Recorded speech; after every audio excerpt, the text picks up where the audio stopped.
Hi, I'm Kamali. Welcome to Newsfeed. Here are some of the things people are talking about and some of the stuff they're sharing around the world. Black Lives Matter and the BTS army will tell you about the connection between two seemingly very different parts of the internet. A look at how Facebook may be making religious, political and cultural divisions worse in India. How the US Air Force will train against computers with the aim of producing AI pilots. And social media points out the humour and irony as a slave trader's statue falls in the UK.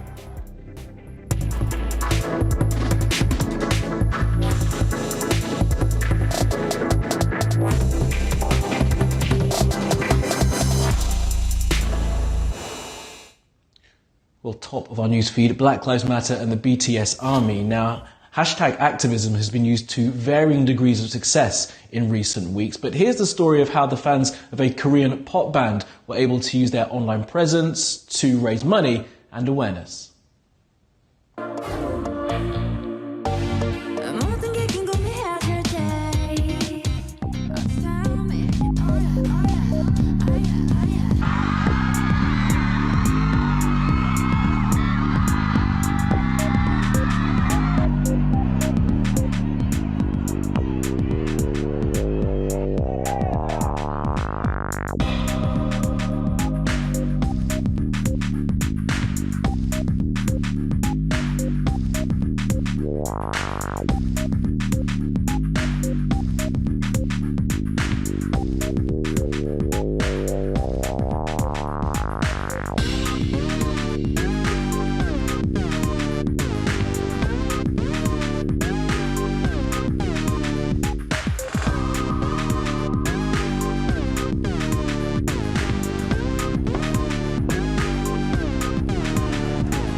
All right, let's take a look at some other stories about the anti-racism protests that are growing around the globe.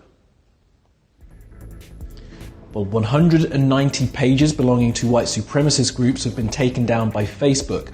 This as the companies say they will review their policies. That's after the social network received loads of criticism over its decision to allow Donald Trump to post something that would have been blocked had a normal person done it, and blocked for inciting violence. Mark Zuckerberg said they would begin reviewing the way they deal with such posts from the president and other similar figures. Remember, Facebook is an outlier in terms of social sites in not seeking to stop lies and misinformation being seen on its pages when coming from politicians.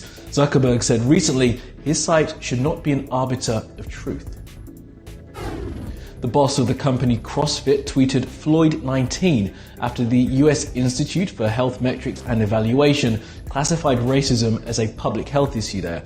He was criticized by people online, and now Reebok say they will end their partnership with CrossFit. The man who ran the opinion pages at the New York Times, James Bennett, has quit. He was under huge pressure from people who work for the paper and in other media for allowing the commissioning and then printing of the opinion of an American politician called Tom Cotton. Cotton called for troops to be put on American streets to try and stop the demonstrations calling for greater equality. The Times said Mr. Bennett did not read the piece before it was published and that the editorial process fell short. Well, now for a look at how Facebook is making polarization worse in India. India, a country of over 1.3 billion people, is one of the largest markets for Facebook with nearly 300 million active users. And Facebook has come under the spotlight for being an unchecked platform where polarizing content, hate speech and right-wing fringe beliefs thrive, the consequences of which have been deadly. The rumor mill on WhatsApp has led to a series of murders across India. A horrific video has come to light that captures the terror of alleged love jihad in India. Rumors on WhatsApp said the victims were kidnapping kids or harvesting organs. If these people, they can't control these channels or these profiles, and if they can't prevent them from spreading fake news, So I think they are not doing their duty, and that is why there is a renewed call for some kind of law, especially in India, to rein in these companies, because they have become a law unto themselves. Politics in India has been shaped a lot by social media over the past decade. Its well-orchestrated use in 2014 propelled India's right-wing Hindu nationalist Bharatiya Janata Party and its candidate Narendra Modi to power. Arguably one of the world's most tech-savvy leaders, Modi is a social media star on Facebook, with around 45 million likes on his personal page. But it's not just Facebook that Modi has leaned on. The ruling party, the BJP, has used social media, certainly for good means, but also for very troubling and, one could argue, very divisive means in terms of using social media to deploy a number of accounts, specifically on Twitter, that are extremely trollish, and in fact they are trolls. These are accounts run by the BJP party that are used to abuse, attack anyone that is overly critical of BJP policies. And I think that is the question, whether the social media platforms, Twitter, Facebook, others, give the BJP too much free rein to use these platforms to spread divisive, nasty, toxic rhetoric through these anonymous bot accounts and troll accounts. In the run-up to the 2019 elections, social media was used once again, this time more aggressively. Millions were spent on Facebook ads by the BJP and pro-Modi pages. The adverts amplified Hindutva, an ideology that believes the character and culture of India is exclusively Hindu and India should be a great Hindu nation. We've seen how the political battle, which can get very, very ugly on the ground, can get even uglier on social media. And online platforms were rife with Islamophobia, rumors and misinformation, leading to the deepening of divisions as well as targeting and otherizing of minorities. There really are not that many checks and policies that Facebook and Twitter have put into place in India. There is a huge volume of hateful, toxic, and in many cases fake information posts that appear on social media platforms in India. When you have people posting clearly fake information that galvanizes and inflames local sentiment and causes people to see what they've seen on social media and go out and stage violence offline, extremely serious. And that's where I think the major attention has to be focused. In April 2019, Facebook did its part to take down fake accounts and questionable pages linked to the right wing. The most popular page removed, the India Eye, had more than 2.5 million followers and provided a steady stream of content favoring the ruling BJP. The move was seen as Facebook's largest purge in India, but that doesn't seem to be enough. How do you preempt that type of misinformation from appearing on social media in India and everywhere else for that matter? And what do you do when it's happened? What do you do with those accounts? I think for me, that really is one of the big concerns that has to be addressed. The US-based monitoring group Equality Labs published its Facebook India report in 2019 that says 93% of all hate speech posts reported still remained on Facebook. 37% were linked to Islamophobia. 43% of the hate speech that Facebook initially removed was restored within 90 days, and 100% of the restored posts were Islamophobic in nature. Facebook says it responds to the majority of reports in under 24 hours, but the median response time in India was 48 hours. While Facebook says it removed some of the contents flagged by Equality Labs that was violating its community standards, the monitoring group says Facebook was ill-equipped and unprepared to deal with polarizing content in India and needs tailor-made solutions in a country as diverse as India. Okay, let's keep spinning around the world now for some other stories you need to know this Monday. China and India say they're going to stop their soldiers fighting along their border in the Himalayas. Described as clashes which led to injuries on both sides, the nuclear-armed neighbours have been flexing along the border, which is disputed and has been since a war in 1962. The Foreign Ministry of India said they will try to hold talks to stop them from fighting. Brazil's government has failed to keep its people safe from COVID-19 because the president, Jair Bolsonaro, has not listened to scientists and has not brought in measures to try and stop the disease's spread. Now the country has stopped releasing its data on the disease and has wiped a website clean of information about the numbers who have it and the numbers who have died. The Brazilian Health Ministry have told local Brazilian media the decision to do that came from Jair Bolsonaro. Elon Musk emailed his staff telling them to focus their efforts on this thing, that is SpaceX's Starship, and it is a huge rocket that they want to use to carry as many as 100 people into space at one time. SpaceX is riding high right now after being the first commercial company to send humans to the International Space Station.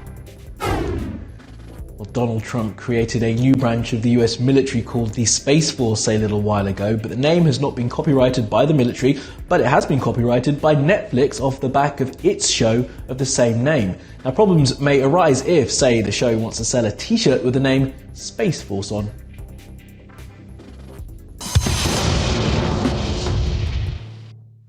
Now, let's tell you about the way that the US Air Force is seeking to make sure that their pilots of the future are more machine learning than Maverick.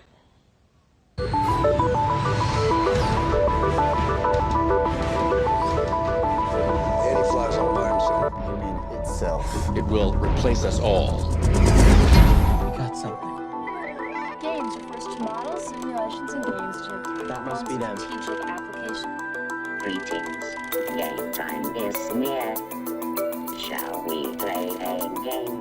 Love to. Let's. America's front line of defense is this computer.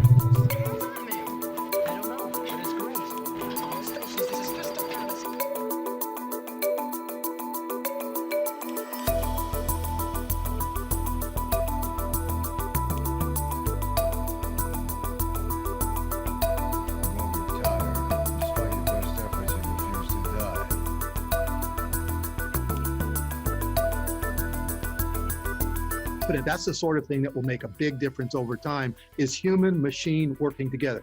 Ben, back to Kasparov in losing against Deep Blue. It wasn't the human or the machine, it was the human and machine working together with great processes that beat anybody. That's what I think this is going to be about. This idea of a quarterback. You've talked about this. Will Roper talks a lot about it. A human, maybe it's a manned airplane that's quarterbacking a lot of autonomous swarming system. I think the only failure we'll have is failure of imagination.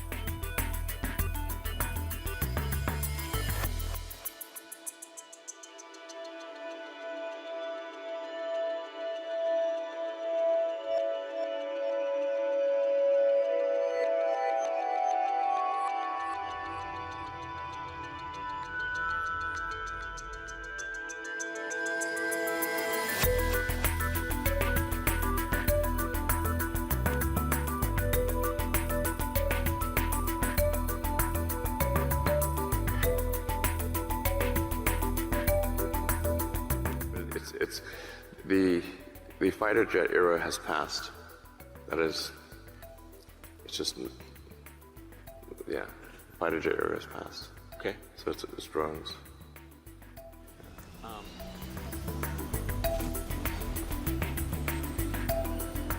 The end is inevitable, Maverick. Your kind is headed for extinction. Maybe so, sir. But not today.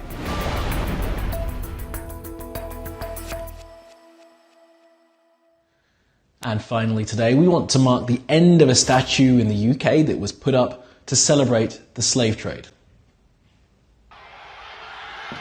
Well, this was the end of the Edward Coulson statue in Bristol. Coulson was a slave trader, one of thousands, perhaps millions of Britons who made their fortunes trading in black people in the 17th, 18th and 19th centuries. And as you'd imagine, that video went very viral and led to much commentary, including this from a Rich Neville who says, "He tripped and fell. We all saw it." This one says that apparently taking down a statue of a racist slave trader is destroying history. Maybe we should start teaching children about the British Empire and colonialism in schools. And this one was one of many tweets which suggested that Google Maps have already updated the location of that statue, the new location, of course. And that is all from the Newsfeed team. Do reach out to me with your questions, comments, complaints and suggestions. You'll find me on Twitter at Kamali Melbourne. If you're watching this on YouTube, please be sure to hit that subscribe button. Thank you very much for being with us, and I'll see you again tomorrow.